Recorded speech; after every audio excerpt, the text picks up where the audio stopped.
Merci de nous rejoindre sur RTI 1. Madame, Monsieur, bonjour.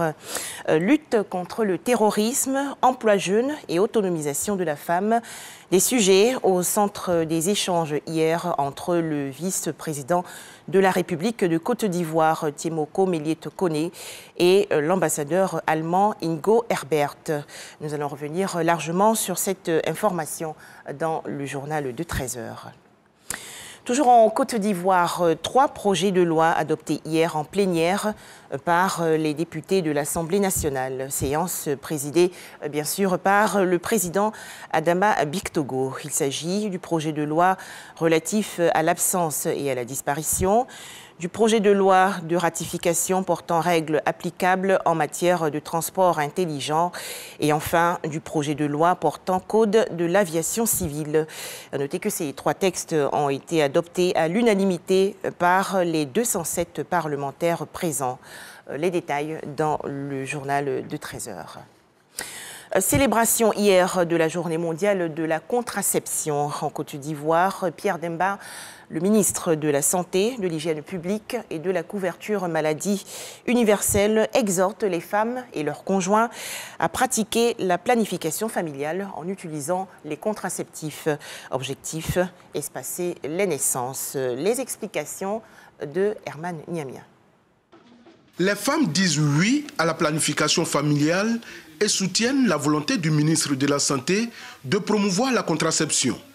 Cette volonté, elles l'ont encore réaffirmée à l'occasion de la célébration de la Journée mondiale de la contraception. Selon elle, la culture des familles nombreuses a aujourd'hui de nombreuses conséquences. J'en veux pour preuve que l'actualité est marquée par le règne des enfants de la rue, des enfants en conflit avec la loi, ainsi que les migrations clandestines qui concernent en deuil chaque jour de nombreuses familles. Malheureusement, ce sont nous, les femmes, qui souffrons le plus. La contraception, c'est l'affaire de tous. Les hommes doivent accompagner leurs femmes ou leurs parents à la pratiquer, à indiquer les différents intervenants. Pour sa vulgarisation, le gouvernement ivoirien bénéficie de l'appui des partenaires comme l'UNFPA. Notre engagement en faveur de la contraception s'explique par son impact indéniable sur le développement économique et social des pays. L'accès à la planification familiale pour tous et pour toutes permet de réduire les décès maternels évitables et les conséquences néfastes des morbidités liées à la maternité, aux grossesses non désirées et non planifiées.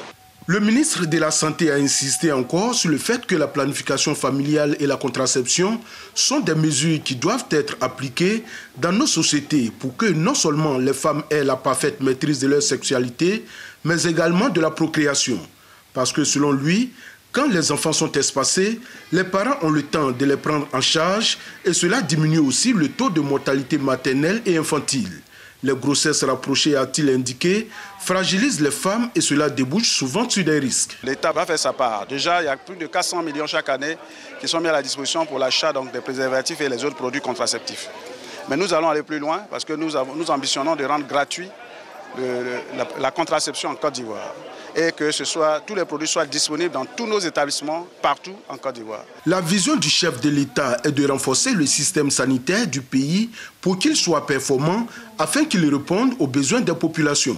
À Abengourou, par exemple, il est prévu la réhabilitation complète du CHR, a rassuré le ministre Pierre Demba avant de procéder à l'inauguration du centre de santé urbain d'Agnikro, un quartier de la commune d'Abengourou. En images, intéressons-nous à l'actualité hors de chez nous. Un gouvernement de 23 ministres, dont 3 militaires, a été nommé hier soir par le président de la transition, le capitaine Ibrahim Traoré, pour diriger le Burkina Faso, et cela jusqu'à juillet 2024. Cette équipe sera dirigée par le Premier ministre Apollinaire Joachim Kielem de Tembela.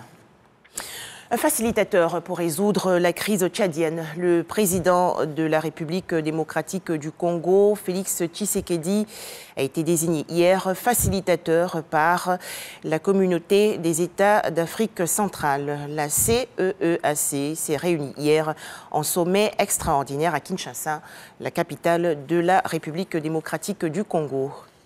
Enfin, l'Ukraine se tourne une fois de plus vers la communauté internationale. Le président ukrainien Volodymyr Zelensky a réclamé hier à la communauté internationale un effort financier pour couvrir un déficit budgétaire de 38 milliards de dollars prévu l'an prochain, 2023, en raison de l'invasion russe de l'Ukraine, où les combats font toujours rage à Bakhmout, notamment dans l'est ukrainien. Voilà, merci de nous avoir suivis à 13h. D'autres informations sur RTI 1.